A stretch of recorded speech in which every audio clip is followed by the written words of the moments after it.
Hello and welcome back to another video. In this video we're going to be reading about the dynastic codes of the Necrons for Kill Team Elites and going over the rules therein. If you'd like to see more videos like this one, please hit the subscribe button and destroy the bell button so that you never miss an upload.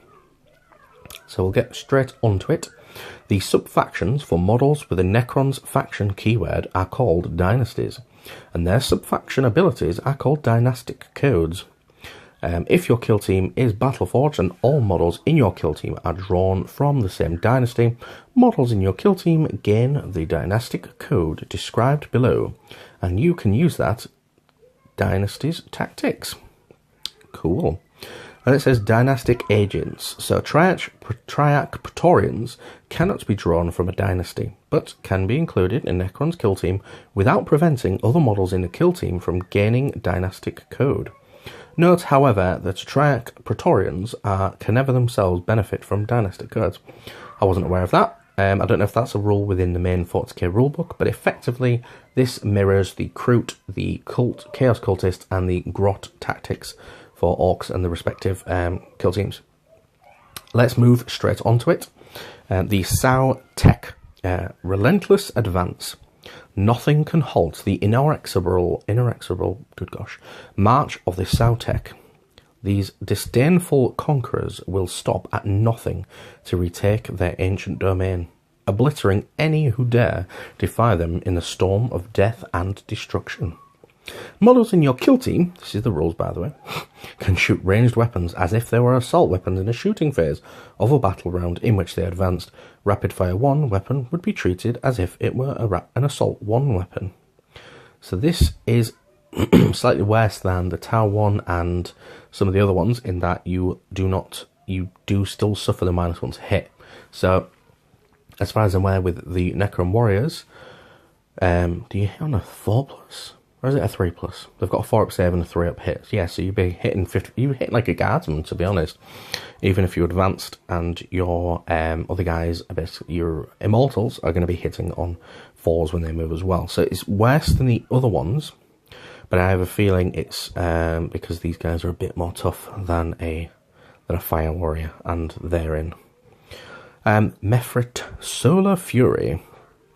The Mephrit have harnessed the power of captive suns to power their weapons.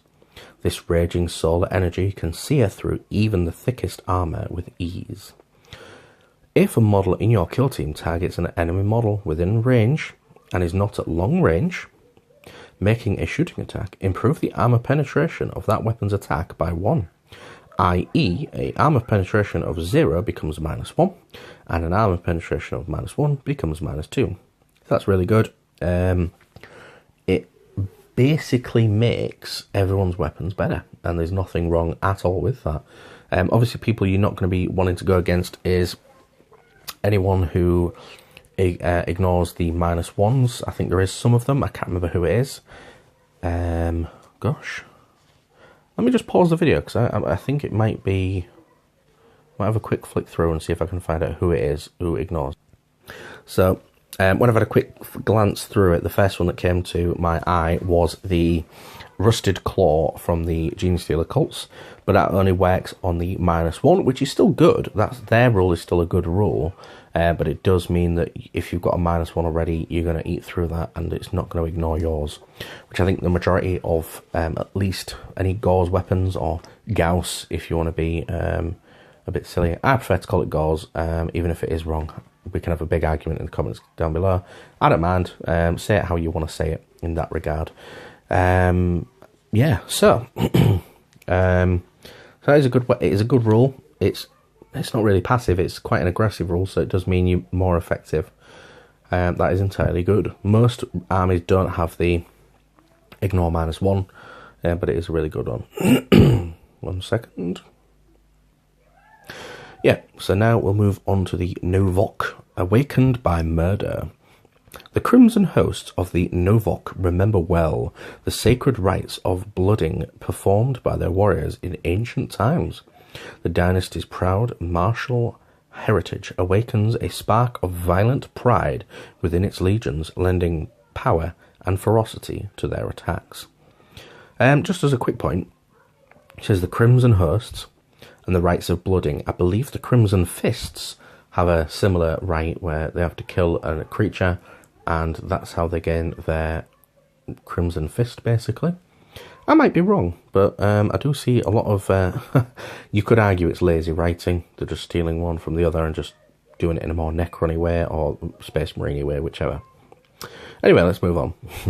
You can reroll failed hit rolls in the fight phase for attacks made by a model in your kill team if it charged, was charged, or made a pile-in move granted by the heroic intervention commander tactic in the battle round. Good. Hit rolls in a fight phase, yeah, basically means you guys are more likely to be a bit more attacky. You're probably not going to be building them. Oh, hold on. You do get flayed ones, don't you? Yeah, that is good. But don't they get to reroll failed hit rolls anyway?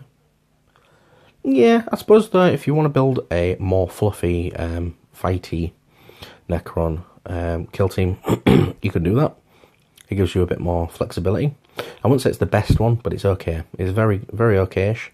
Although it doesn't say reroll ones to hit, it just says reroll all failed hits. So you're way more likely to hit. So that's a good one. Yeah, we'll go with that one. We're right near the end now. Nihilakh. Let me see if I can get this right. Nihilakh. I'll just say it how I want to say it, to be honest. It then says, aggressively territorial. Regal and arrogant, the warriors of this proud dynasty will not give a single inch to their foes.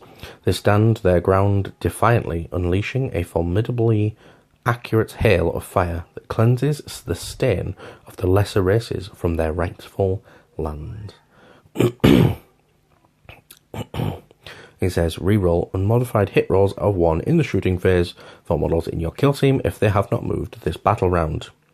So, nearly a carbon copy of the regimental doctrines of the Cadians. I'll have a quick glance at it now, but I think Cadians, if they're given the order, can reroll all filled hits.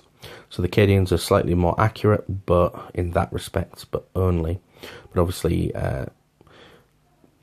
Necrons have a better ballistic skill overall, so I'd still argue that as a passive rule, the Cadian ones, just as a good one.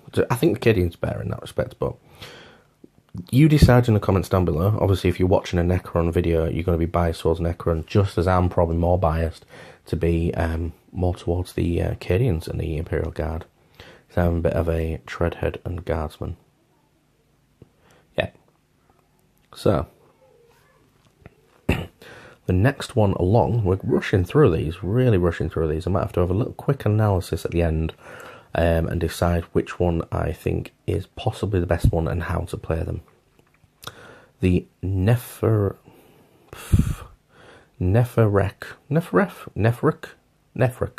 Yeah, Nephrekh.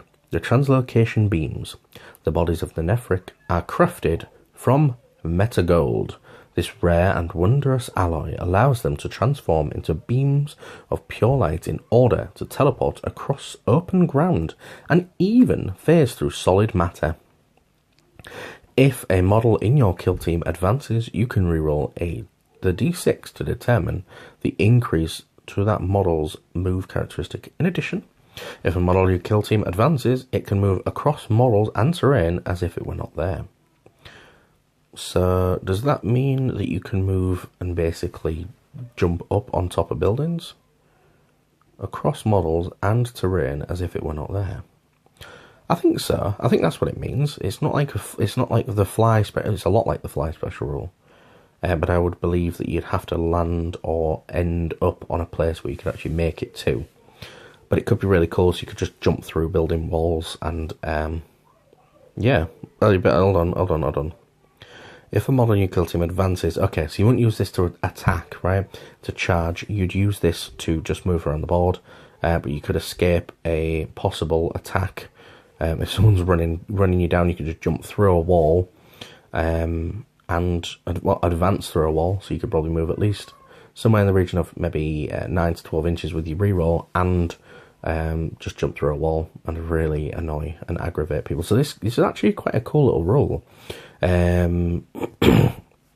You you can save you guys as a bit of a you can draw them out in the open, stand all you guys in front of a wall or near a wall, and then jump through the wall, so your enemy has to run around them, and then you can jump back through it again at a later date. So it could be really a bit trolly, to be honest, but it could be fun.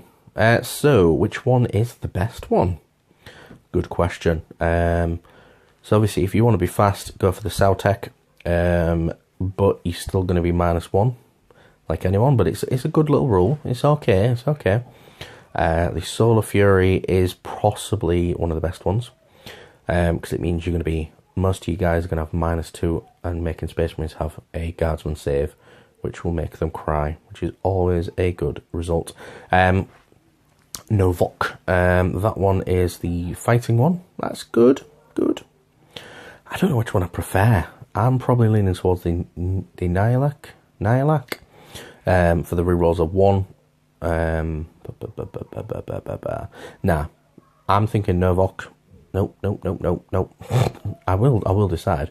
The Mephrit, the one where it has the -AP, is probably the best one, because you're going to be mainly shooting with these guys. You can do other combat based kill teams, but they're mainly shooting, so I'd probably go with that one.